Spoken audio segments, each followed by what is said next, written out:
நமது கலாச்சாரம், நமது பண்பாடு எப்போதும் நம்முடன் நீடித்து இருக்கும். பாரத தேசத்தின் மகோனதமான புராண இதிகாசங்களை முழுமையாக அறிந்து கொள்ள subscribe Tilak. A wide range of LED lights for indoor and outdoor use. GR Lights make India bright.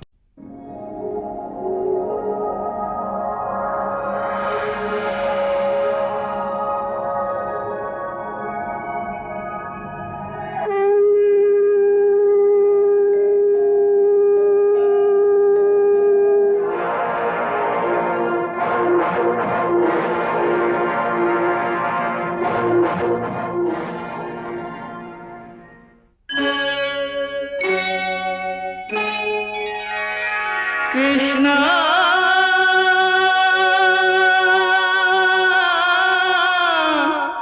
Krishna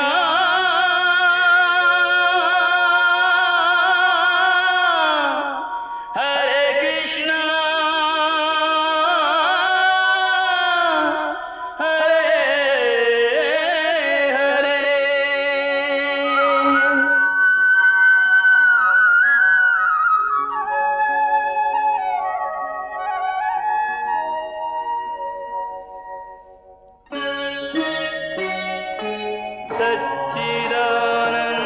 सच्चिदानन्दरूपाय विश्वोत्पत्त्यादिहेतवे तापत्रयविनाशाय श्रीकृष्णाय वयं नमः.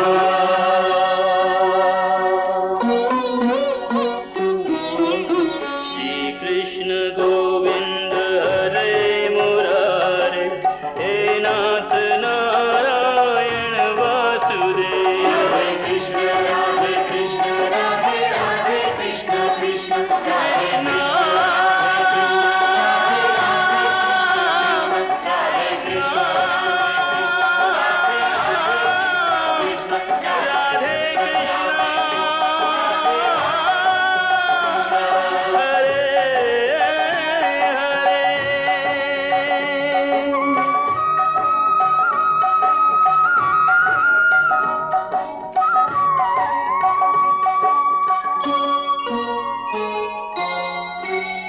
ஏ மதிகட்ட கம்சனே, ஏ மதிகட்ட கம்சனே,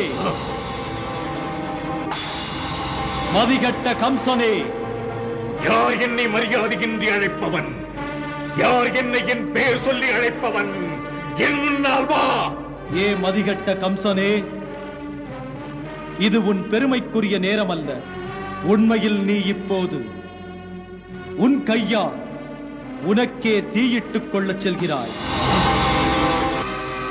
அடே முட்டாள், எவளை பாசத்தோடு நீ இன்று தேரில் அமர்த்தி அழைத்துச் செல்கின்றாயோ, அந்த தேவகியின் 8வது கர்ப்பத்தில் பிறக்கும் குழந்தைதான் உனக்கு பாசக்கயிறு.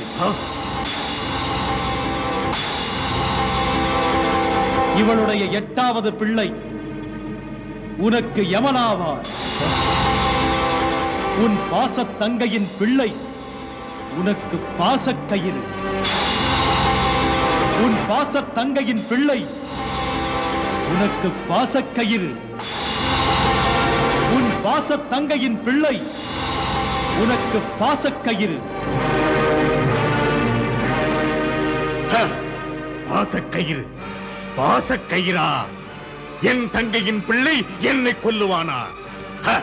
இவன் ஜாதகத்தை கிழிப்பதற்கு ஒருவரை என் தங்கை தருவாளா? இந்த கம்சனுக்கு தேவகியின் 8வது கர்ப்பத்து பிள்ளை யமனா?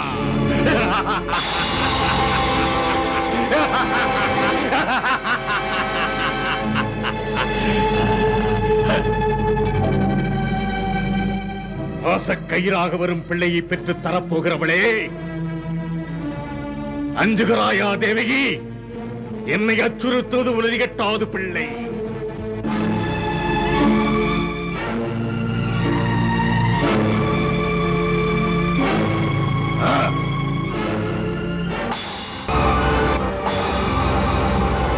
ஆத்திரம் உங்கள் கண்களை மறைக்கிறதா? தேவகி உங்கள் அன்புக்குரிய தங்கை, மகளை போன்றவள்.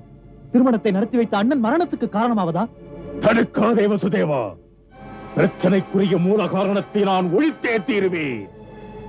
கம்சனை பற்றி உனக்கு தெரியும் அல்லவா? இனிமேலும் இதில் நீ தலையிடாதே. இளவரசே, மறந்து விட்டீர்களா? இவள் என்னுடைய மனைவி. இவளை காப்பது என்னுடைய கடமை. மனைவியை காப்பாற்றுவதற்காக வசுதேவன் தன் உயிரையும் கொடுப்பான். தான் வாழ தங்கையை கொல்லுவது பாவம். ஆண்மையுள்ள ஒருவர் தன் கைகளை ஏன் கரைப்படுத்திக் கொள்கிறீர்கள்? அவளோ பெண், அதுவும் உங்கள் தங்கை. திருமண கோலம் மாறவில்லை. தேரோட்டி வந்தது யாரை ஏமாற்றுவதற்காக? புரிந்து கொள்ளாமல் இப்படி நீ பேசாதே. கம்சன் மடிய விரும்பவில்லை. இப்படி ஒரு முடிவு என்று தெரிந்த பிறகு தப்பிக்க பார்ப்பதிலே தவறொன்றுமில்லை. அதில் தலைகுனிவும் இல்லை. அன்பு பாசமெல்லாம் என் உயிருக்கு பிறகுதான். மரியாதையாக ஒதுங்கிப்போ. சகோதரியால் நான் சாக விரும்பவில்லை. இங்கு எனக்கு மரணமே இல்லை. ஜடித்த மனிதன் சாகாமல் இருந்ததாக சரித்திரமே இல்லை. தேவகியின் உயிர் பறிக்கப்படுவதினால் கம்சனின் உயிர் காப்பாற்றப்படும் என்றால் வாளை வீசுங்கள், எங்களை கொல்லுங்கள், நீங்கள் அமைதியாக வாழுங்கள். பிறக்கும் போதே மரணமும் பிறந்து விடுகிறது. தன் பிறந்த நாளை கொண்டாடுகிறான். மரணம் ஒரு நாள் வரும் என்பதை மறந்து விடுகிறான். அவன் மறந்தாலும் மரணம் மறக்குமா? கம்சனுக்கு கூட மரணம் உண்டு, மடிவதுண்டு. காரணங்களை கிள்ளி எறிந்தால் போதுமா? காலன் கணக்கை யார் மாற்றுவது? பாச தங்கையை கொன்று பழியை சுமந்து சென்று பாழும் நரகத்தில் விழ வேண்டுமா? பழி சுமப்பேன் என்று நீ என்னை பயமுறுத்த வேண்டாம். கம்சன் பயப்படவே மாட்டான். அப்படியானால் இந்த தேவகியிடம் பயம் எதற்கு? இந்த பேதை உங்களை என்ன செய்து விடுவாள்? பெறப்போகிறாளே யமனை. அசரீரி உன் காதில் கேட்கவில்லை? கேட்டேன். இவளிடம் பயப்பட நியாயமே இல்லை. பிரச்சனையே பிறக்கப் போகும் 8வது குழந்தை. அசரீரி அதைத்தானே சொன்னது? மாலையிட்ட நான் வாக்குறுதி அளிக்கிறேன். இவளை விட்டு விடுங்கள். மனைவிக்காக சூரசேனனின் மைந்தன் வசுதேவன் சபதம் செய்கிறேன். தேவகி பெற்றுத்தரும் குழந்தைகளை எல்லாம் அது பிறந்த உடனே மரணத்திற்கு பயப்படும் உங்கள் கையில் நானே கொடுத்து விடுகிறேன். விருட்சம் நீங்கள் விதையை அழிக்க நினைத்தால் வசுதேவன் மறுக்க மாட்டேன். உத்தமனாக நடித்து மதுராவிலிருந்து ஓடி போக நினைக்கிறாயோ? மாட்டேன் யுவராஜா. மானமுள்ள பரம்பரையில் வந்தவன்.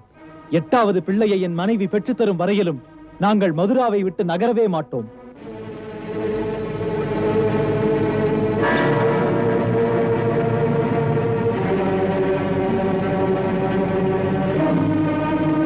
இப்படி சொல்லியும் நம்பிக்கை வரவில்லை என்றால் இனி வாய் பேசாது. என் வாழ் பேசும் அளவுக்கும் வைத்து விடாதீர்கள். வசுதேவன் வாள் எடுத்தால் என் வம்சமே வாள் எடுக்கும், போர் வெடிக்கும். பிரிவினை கூடாதென்று மகரிஷி கர்கர் மன்றத்தில் போதனை செய்தார். அவர் சொன்னது காற்றோடு கரைகிறது. அதை பற்றி இங்கே பேசக்கூடாது. நீ மட்டும் நல்லவன் என்று எப்படி நம்புவது? எனது பிள்ளைகளை பணயம் வைக்கும் பரீட்சை இது. இந்த பரீட்சையில் முதல் குழந்தை பிறந்தவுடன் விடை கிடைக்காதா?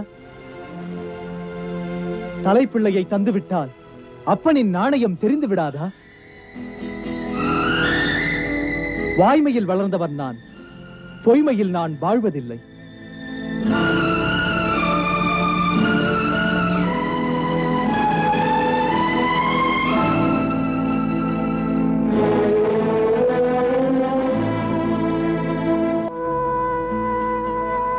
இதோ பார் வசுதேவா, இதிலே சொன்னபடி நடக்காமல் என்னை நீ ஏமாற்ற நினைத்தால் உன்னை மட்டுமல்ல உன் குலத்தையே வேரோடு ஒழித்து விடுவேன். கொடுமையான குணம் எனக்கு. கம்சன் நினைத்து விட்டானால் சேனைத் தலைவா. என்ன இளவரசி? இந்த இருவரையும் இவர்கள் மாளிகையில் கொண்டு விட்டுவிடு. 4 புறமும் காவலை நிறுத்தி கதவுகளை எல்லாம் மூடிவிடு. மேலும் என் அனுமதியின்றி யாரையும் சந்திப்பதற்கு இடம் தராதே. இந்த இருவருக்கும் மாளிகையை விட்டு வெளியே வர ஆணை கிடையாது.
இந்த மாளிகையில் வேறு யாரும் இருக்கக்கூடாது. இனிமேல் இது சிறைக்கூடமாகிவிட்டது. இங்கிருந்து தப்ப நினைத்தாலோ அதற்கு முயன்றாலோ அவர்கள் உயிர் பறிக்கப்பட்டுவிடும். ஏமாற்றும் எண்ணம் இருவருக்கும் வேண்டாம். வாருங்கள்.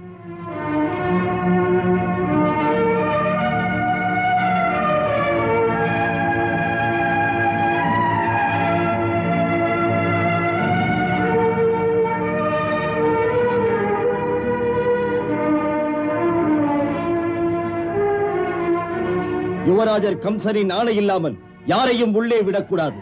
அப்படியே.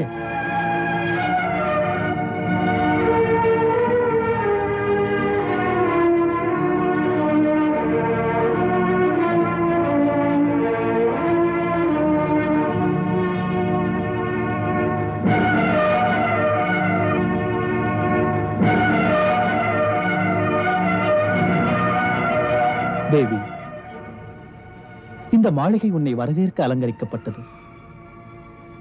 ஆனால் வாழ்க்கையின் ஆரம்பத்திலேயே அதிர்ச்சி தருகின்ற வரவேற்பு. புகுந்த வீடு வரும்போது எங்களுக்கு வரவேற்பை காட்டிலும் பாதுகாப்பு தான் அவசியமாகிறது.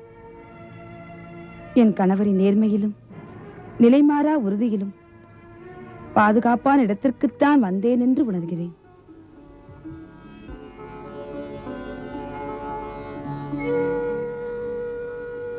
கோபத்தில் அண்ணன் கொலை புரிய வாளெடுத்த போது என்னை காத்தீர்கள். பட்ட நன்றி கடனை எப்படி தீர்ப்பேன்? தேவி, வாழ்க்கை வியாபாரம் இல்லை, கணவன் மனைவி கடன்படுவதும் இல்லை. இனிமேல் இன்பத் துன்பங்கள் இருவருக்கும் பொதுவல்லவா?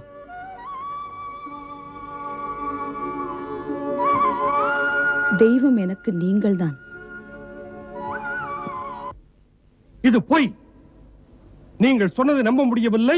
கம்சன் ஒரு நாளும் அந்த அளவுக்கு போனதும் இல்லை. அன்புக்குரிய சகோதரியை அவன் கொல்ல துணிவானா? இல்லை. அவன் தேவகியின் மீது உயிரையே வைத்திருக்கிறான். அமைச்சரே, நீங்கள் சொன்னது ஏற்கக்கூடியதே அல்ல. மன்னிக்க வேண்டும் மன்னவா.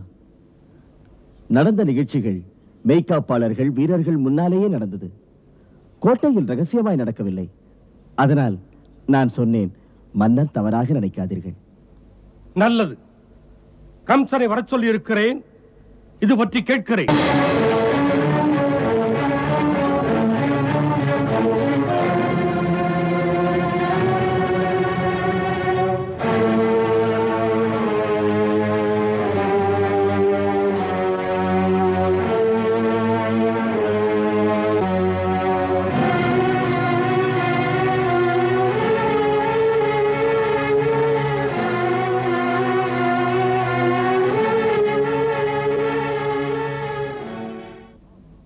அழைப்பதாக. ஆம், நிஜம்தானா? நீ உன் சகோதரி தேவகியை கொல்ல நினைத்தாயா? நினைத்தேன். ஆம், நினைத்தேன். வெட்கமாக இல்லையா என் முன்னால் இப்படி பேசுவதற்கு? உனக்கேன் இப்படி ஒரு எண்ணம்? ஒரு வீரன் செய்ய மாட்டான். ஒரு மங்கை, உன் தங்கை, அவள் மீது வாளை வீச உன் கை துணிந்தது எப்படி? தர்ம சிந்தனை உனக்கு இல்லையா கம்சா? தர்மத்தில் பெரிய தர்மம் தன் உயிரை காப்பாற்றிக் கொள்வதுதான். அரசே, என்னை பொறுத்தவரை யாரால் எனக்கு மரண பயம் உண்டாகிறதோ, அவள் பெண்ணானாலும் சிறு பிள்ளையானாலும் உடனே அவளை கொல்வது மிகப்பெரிய தர்மமாகும். காரணங்களை காட்டி பாவங்கள் புரிவேன் என்று சொல்ல துணிந்த உனக்கு மரண தண்டனை கொடுக்கும் ஆபத்து காத்திருக்கிறது. என் மகன் என்ற சொந்தமும் உன் தந்தை என்ற பந்தமும் நீதிக்கு முன்னால் இல்லை. ஆபத்தில் பதுங்குவது நான் அல்ல மன்னா. பிள்ளை என்னை புண்படுத்துகிறீர்கள். தாம் அறிவீர்கள், இந்த கம்சன் இருக்கும் வரை இந்த மதுராவின் ஆட்சிக்கு ஆபத்தில்லை என்று. அதற்காக தப்பு நடந்தால் கேட்காமல் இருப்பதா? இல்லை கம்சா, வரம்புகளை மீறிவிடாதே. கம்சா, நாட்டுக்கு நல்லவனாக நடந்து கொள். பதவி தர்மத்தை காக்க, பாவத்தை சேர்க்க அல்ல. உறுதி உள்ளவன் ஊர் ஆளுகின்றான். அவன் சொல்வதே தர்மங்கள் சட்டங்கள். ஆகையால் தர்மங்களாவது பாவங்களாவது அதை நிர்ணயிக்க வேண்டியது யார்? திறமை உள்ளவனால் நாடு உயரும். ஆண்மையும் ஆற்றலும் இன்று யாரிடம் இருக்கிறது? தமக்கு தெரியாதா? ஆம், தெரியும். ஆற்றலும் ஆண்மையும் இன்று உன்னிடம் இருக்கிறது. சேனாதிபதி பொறுப்பும் இருக்கிறது. மறந்து விடாதே, மதுராவின் வீரர்கள் ராஜபக்தர்கள், ராஜ துரோகிகள் அல்ல. நீதி நேர்மையை காப்பதற்கு நாம் ஆணையிடுகிறோம். தேவகி வசுதேவர் வாடும் மாளிகையின் 4 புறமும் அத்துமீறி நீ காவல் வைத்திருக்கிறாய். அதை உடனே அகற்றிவிடு. நாம் இதற்கு மேல் விவாதிக்க தயாராக இல்லை.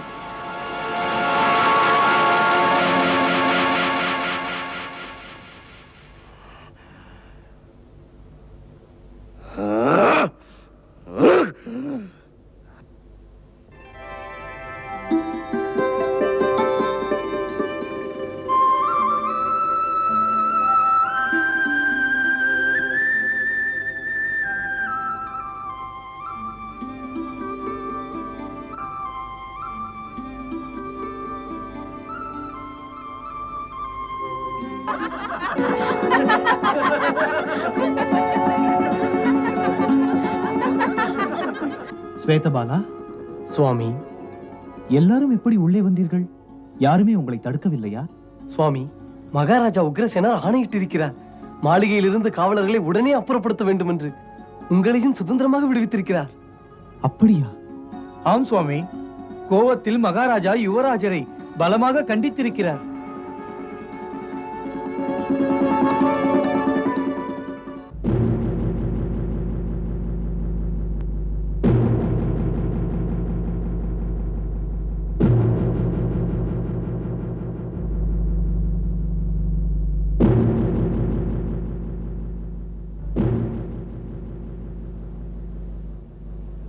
நாலு பேர் முன்னால் நமது சேனாதிபதியை அவமானப்படுத்த மன்னருக்கு இவ்வளவு துணிவு அக்ரூரரின் ஆலோசனை இருப்பதால் தான் ஏற்பட்டது.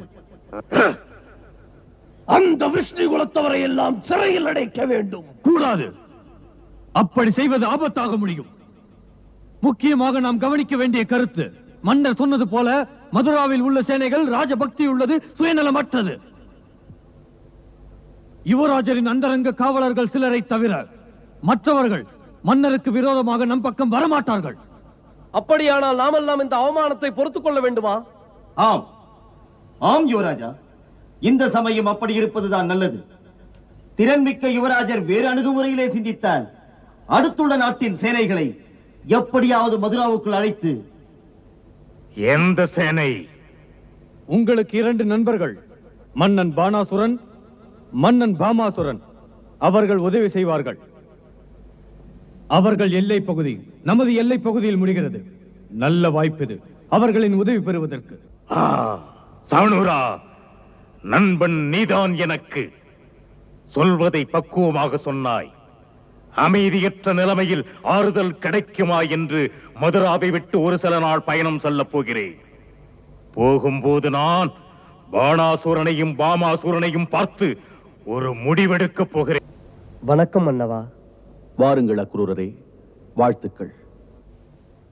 சொல்லுங்கள், என்ன செய்தி? மன்னவருக்கு தெரியாத செய்தி ஒன்றும் இருக்க முடியாதே. இந்த சமயம் நமது வசுதேவருக்கும் தேவகிக்கும் பாதுகாப்பே ஒரு பிரச்சனையாகி. அவர்களைத்தான் மன்னர் உக்ரசேனர் விடுதலை செய்திருக்கிறாரே. பிரச்சனை இப்பொழுது மன்னனிடத்தில் இல்லை, கம்சனிடத்தில். நிலைமை அறிந்து வேறு வழியின்றி அவன் மன்னர் உக்ரசேனரிடத்தில் மோதவில்லை. மௌனமாயிருக்கும் எரிமலை உயிரோடு அவன் வசுதேவரையும் தேவகியையும் விட தயாராயில்லை. அவன் கைகளில் இருந்து இவர்கள் இருவரும் இனி விடுபடவே முடியாது மன்னா. ஓ, அப்படியானால்? சதிகார கம்சன் அதிகாரத்தை கையில் எடுக்கும் முன்னால் நாம் நமது வசுதேவரையும் தேவகியையும் இந்த சமயத்தில் மதுராவில் இருந்து அழைத்து சென்று பத்திரமான இடத்தில் வைக்க வேண்டும். மன்னவா, அக்ரூரர் சொன்னது மிக நல்ல யோசனை. அதை ஏற்றுக்கொள்ளுங்கள்.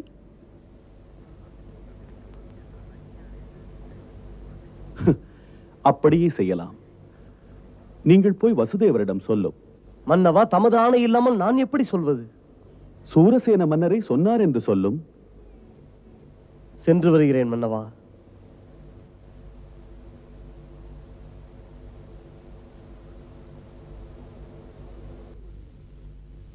ஆபத்தான நிலைமையை புரிந்து கொள்ளுங்கள் வசுதேவரே.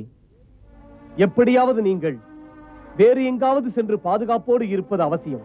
அப்போதுதான் அசரீரி வாக்குக்கிணங்க. தாம் அசரீரி வாக்கை நம்புகிறீர்களா? நம்புகிறேன்.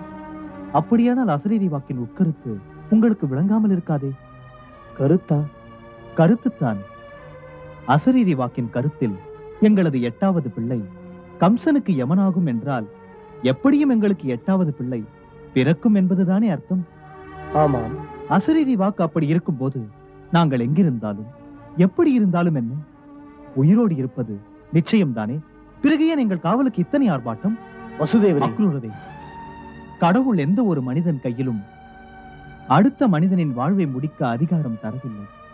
கடவுள் ஒருவனை கொல்ல விரும்பவில்லை என்றால் எந்த சக்தியும் எத்தனை முறை முயன்றாலும் அவனை கொல்லவே முடியாது. அசரீரி வாக்கு சொன்னது உண்மை என்றால் கம்சன் எங்களை மதுராவிலும் கொல்லவே முடியாது. ஆகையால் மதுராவை விட்டு செல்வதென்பது பொருத்தமான கருத்தல்ல. தாம் விதியை பற்றி விளக்கம் தருகிறீர். விதி போல் நடக்கட்டும் என்று விட்டு விடுவது அறிவுடைமை அல்ல. தற்காப்பு மனிதனுக்கு முதல் கடமை. எவன் தனது கடமையை மறந்து விடுகிறானோ அவனுக்கு காலமும் கை கொடுக்காது. ஆகையால் தாம் தமது கடமையை காப்பாற்றிக் கொள்ளுங்கள். மனசாட்சிப்படி கடமையைத்தான் காப்பாற்றுகிறேன். அக்ரூரரை இந்த சமயத்தில் எனது கடமை மதுராவில் இருப்பது. எதற்கு? எதற்கென்றால் நான் கம்சனிடம் வாக்களித்திருக்கிறேன். நானும் தேவகியும் மதுராவை விட்டு செல்வதில்லை என்று. இப்படி ஒரு வாக்குறுதியை பணயமாக வைத்துத்தான் நான் கம்சனிடம் தேவகிக்கு உயிர் பிச்சை வாங்கியிருக்கிறேன். ஆகையால் இப்போது என் கடமை மதுராவில் இருப்பதுதான். என்ன, என் மைந்தன் அப்படி சொன்னானா? ஆம் மன்னவா. வாழ்க வாழ்க வசுதேவா வாழ்க. தாய்நாட்டு மண்ணின் தன்மைதான் நான் பெற்றெடுத்த என் மைந்தனின் நேர்மை. அதனால் எனக்கும் பெருமை. முற்பிறவியில் அவன் முனிவன். அவன் வாய்மை உள்ளவன், வாய்மைக்காக வாழ்பவன், வாய்மையை வணங்குபவன். அவன் வீட்டில் ஆண்டவன் பிறக்கப் போகிறார்.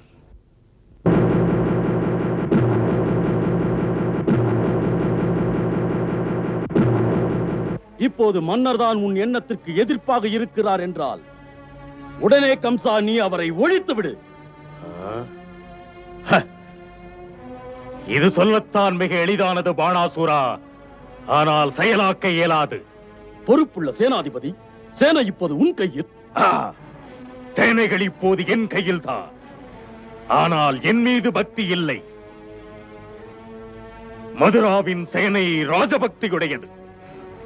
அது மகாராஜா உக்கிரசேனரைத்தான் அன்பு தெய்வமாக மதிக்கிறது. நான் நினைக்கிறேன் நமது நண்பருக்கு இன்னொருவரின் சேனை இன்று தேவைப்படுகிறது. அது சரி, இந்த சேனைகள் மதுராவுக்குள் புக வழி ஏது?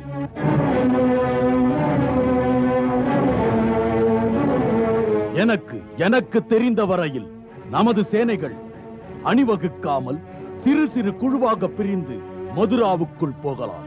உங்கள் அரண்மனையை சேர்ந்த ரகசிய பகுதிக்குள் காத்து நிற்கலாம். ஆம் இளவரசி, அவசியம் நேரும் போது அந்த சேனைகளின் தக்க துணையுடன் திட்டங்களை சரியாக தீட்டி மகாராஜா உக்கிரசேனருக்கு தாம் யார் என்று காட்டிவிடுங்கள்.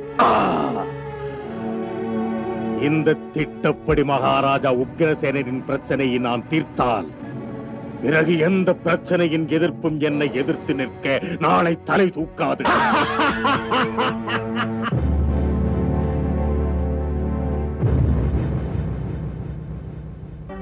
கம்சன் ஒரு அரக்கன், இதயத்திலே இரக்கமே இல்லாத ஒருவன். ஆகையால் எப்படியும் ஏற்பட்ட அவமானத்திற்கு அவன் பழிவாங்காமல் விடமாட்டான். ஆகையால் கவனம் தேவை. கம்சனின் ஒவ்வொரு அசைவும் கவனிக்கப்பட வேண்டும். போயிருக்கும் நமது ஒற்றர்களின் செய்தி, அந்த கம்சன் இன்று மன்னன் பாணாசுரன் நாட்டில் இருப்பதாக. நாகப்பாம்புகள் எல்லாம் சேர்ந்து சேனை திரட்டி நம்மை கடிக்க துடிக்கின்றன. இதிலிருந்து தெரிகிறது நச்சு மனிதர்கள் கூட்டணி சேருகிறது. இல்லை, அத்தனை எளிதில் சேராது. அவர்களுக்கு நமது சேனையின் சக்தி என்னவென்பது தெரிந்த கதைதான். அவர்கள் அத்தனை முட்டாள்களாக நடக்க மாட்டார்கள். பிறகு முதலில் எனது அச்சம் என்னவென்றால் அவர்கள் தந்திரக்காரர்கள். அவர்கள் சதிதான் செய்வார்கள்.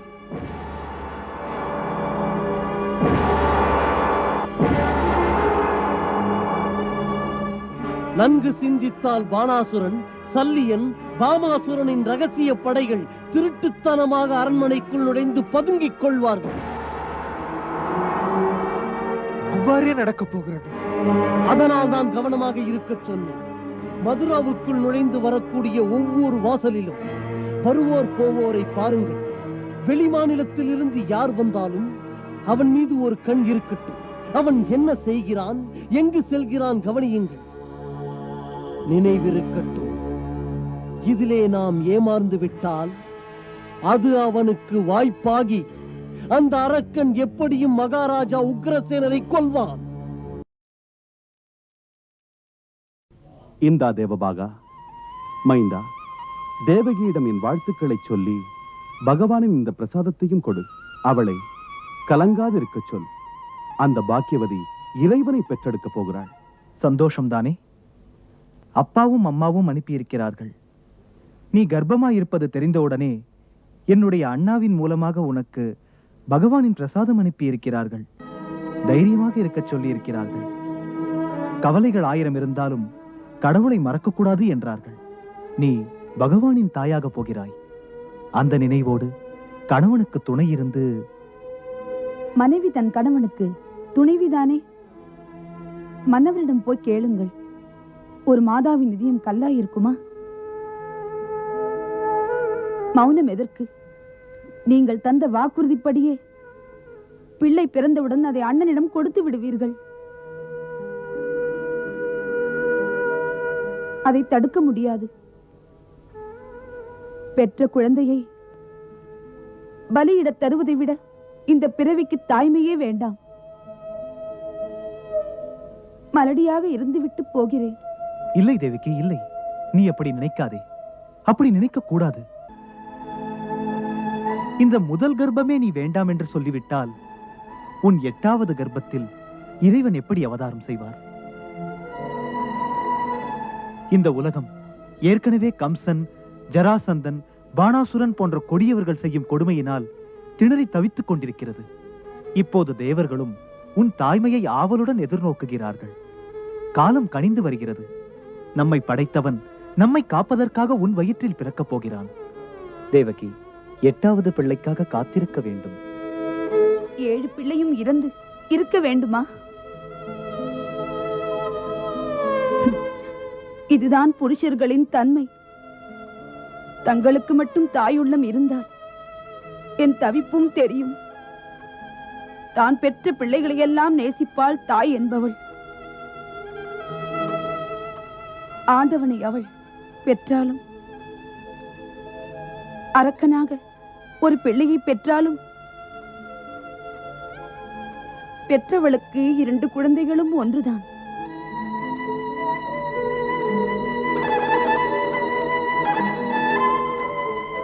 நம்முடைய வசுதேவருக்கு முதல் குழந்தை பிறக்கப் போகிறதாம். அந்த கம்சன் மரண பயத்தில் எந்த குழந்தையையும் உயிரோடு விட மாட்டான். நாம் எல்லாம் எது வம்ச வீரர்கள் தானே. நம் வம்சத்தில் ஒருவருக்கு அநீதி இழைக்கப்பட்டால் சும்மா பார்த்து கொண்டிருப்பது அநியாயம். ஆம், நாம் சும்மா இருந்து விடக்கூடாது. மிக முக்கியமாக நாம் இதை மறந்து விடக்கூடாது. தினமும் கம்சனின் கை ஓங்கிக் கொண்டே போகிறது. அதோடு பானாசுரனையும் பாமாசுரனையும் தனக்கு சாதகமாக்கிக் கொண்டதால் அவன் திமிர் எல்லை மீறிவிட்டது. சுட்டி காட்டி அவனை தட்டி கேட்க முடியவில்லை. இப்படி சொல்லும் நீங்கள் சேலை கட்டிக் கொள்ளுங்கள். இன்று வசுதேவருக்கு இழைக்கப்படும் கொடுமைகள் நாளை உங்கள் மீது, என் மீது, யார் மீதும் பாயலாம். ஊமை ஜனங்கள் தானே. சுமைதாங்கிகளை கண்டால் பாரம் ஏற்றுகிறவனுக்கு கசக்கவா செய்யும்?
யுவராஜருக்கு வெற்றி.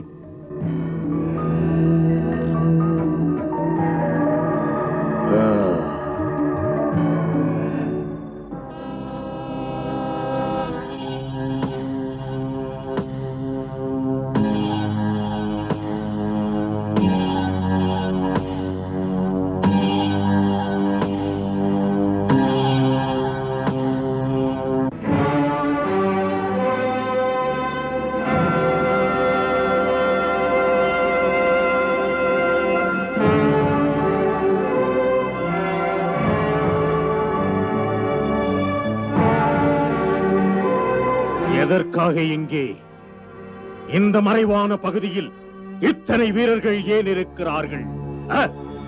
இளவரசே, இன்றுள்ள நிலையில் மதுராவில் எது வம்சத்தார் சந்தேகத்தில் மூழ்கி செயல்படுகிறார்கள்.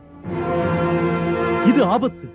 உங்களை காத்து நிற்க ஒரு சிலர் வெளியிலிருந்து வருகிறார்கள். அதனால் அவர்கள் நகர்ப்புறத்தில் புகுந்து வராமல் இருக்க வரும் பாதை மீது கடுமையாக கண்காணிக்கிறார்கள்.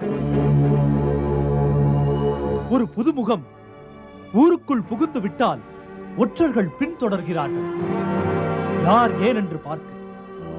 ஆகையால் நமது சேனைகளுக்கு அநேக நாட்கள் ஆகின்றன ஒற்றர்களை ஏமாற்றி தப்பித்து வந்து அரண்மனை சேருவதில்.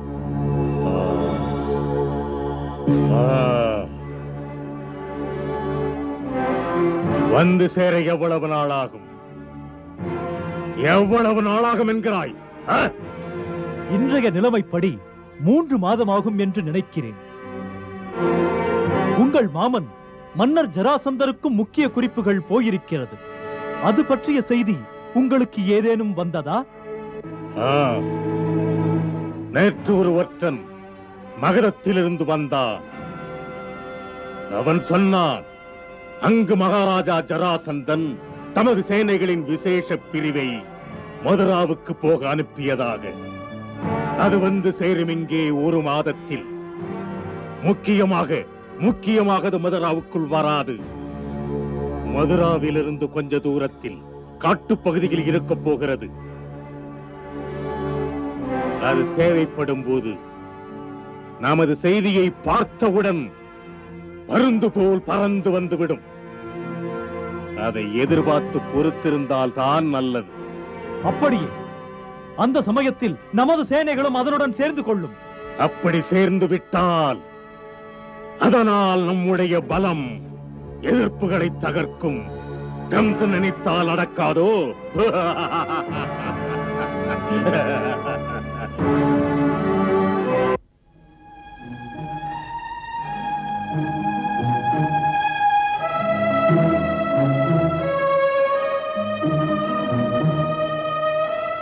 வாழ்க வாழ்க மன்னவா வாழ்க. தேவகி தேவியாருக்கு பிள்ளை பிறந்திருக்கிறது.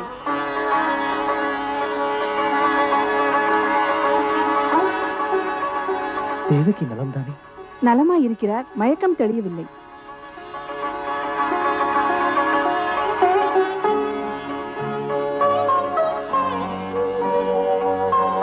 நான் மன்னன் சூரசேனனின் மைந்தன் வசுதேவன் வாக்குறுதி அளிக்கிறேன்.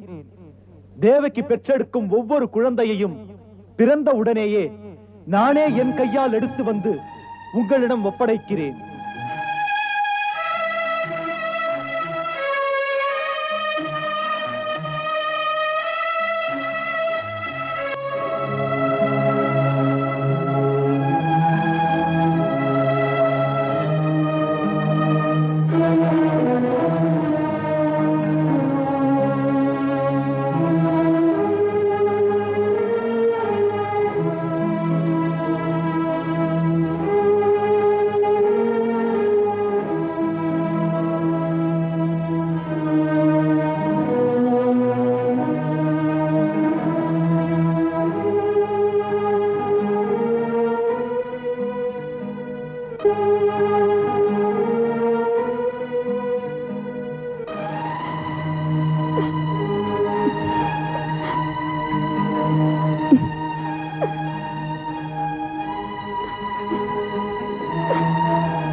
தமது இதயம் பாராங்கல்ல. இந்த சின்ன பிஞ்சை எடுத்து சென்று அண்ணன் கம்சனிடம் கொடுக்காதீர்கள். சுமந்து பெற்றவள் நான்.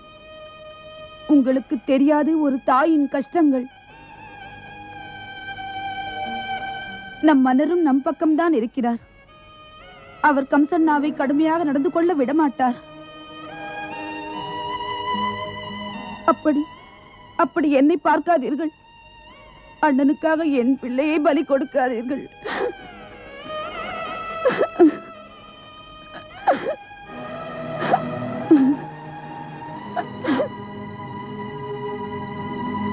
தேவகி,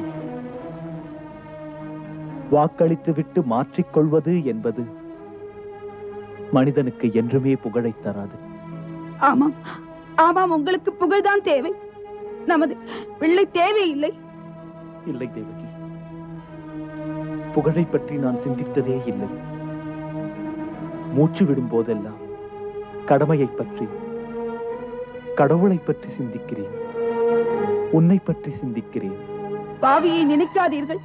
பிறந்திருக்கவே கூடாது இந்த தேவகி.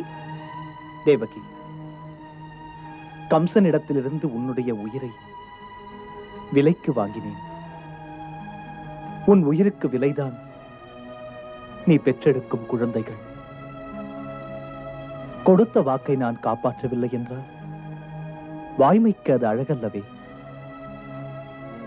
மனிதனுக்கு உண்மையான பாதுகாப்பு அவனுடைய வாய்மை ஒன்றுதான்.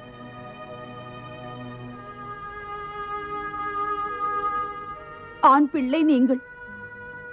தங்களுக்கு எங்களை புரியாது. இல்லை தேவகி, எனக்கும் உணர்ச்சி உண்டு. தான் பெற்ற பிள்ளையை தகப்பனே பலியிட, மரண தேவனிடம் அதை வழங்கிட மூடனோ முரடனோ இல்லை நான். எனக்கும் இதயம் உண்டு. மனிதனுக்கு வாய்மை என்பது தாய்மையிலும் தெய்வத்திலும் உயர்ந்தது. இதை நீ மறக்கவே கூடாது.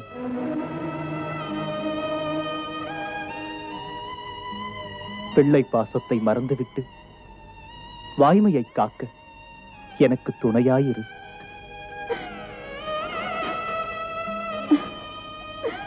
தரமாட்டேன், தரமாட்டேன்.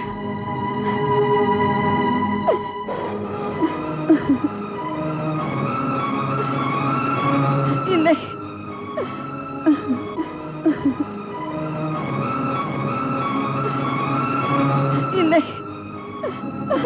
இல்லை, இல்லை,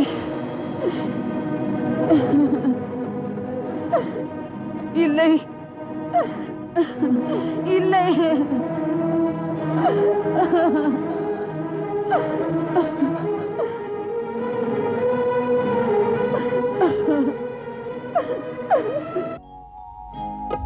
சொன்ன சொல் தவறாத உத்தமர் வாழ்வில் சோதனை சோதனை சோதனைதானா? என்ன வந்தாலும் வாய்மை தவறாமல் வாழ்பவர் வாழ்வில் வேதனைதானா? கம்சனிடம் தந்த உறுதிமொழியினை காப்பதற்காகவே வசுதேவன் வந்தான். கண்ணியம் காக்கும் தியாகியின் வீட்டில் கடவுள் வந்து அவதாரம் செய்வார். கண்ணியம் காக்கும் தியாகியின் வீட்டில் கடவுள் வந்து அவதாரம் செய்வார்.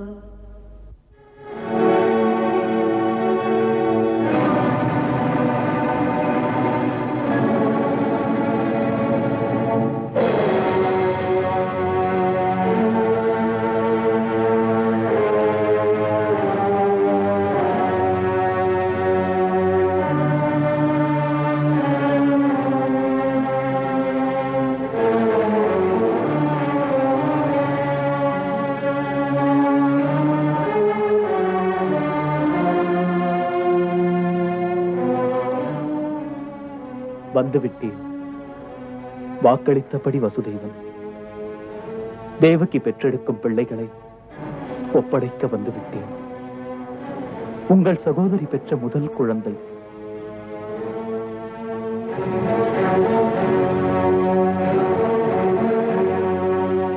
இவனை வாங்கிக் கொள்ளுங்கள்.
हृदयस्य प्रीतं त्वत्पद्मपादे समर्पयामि।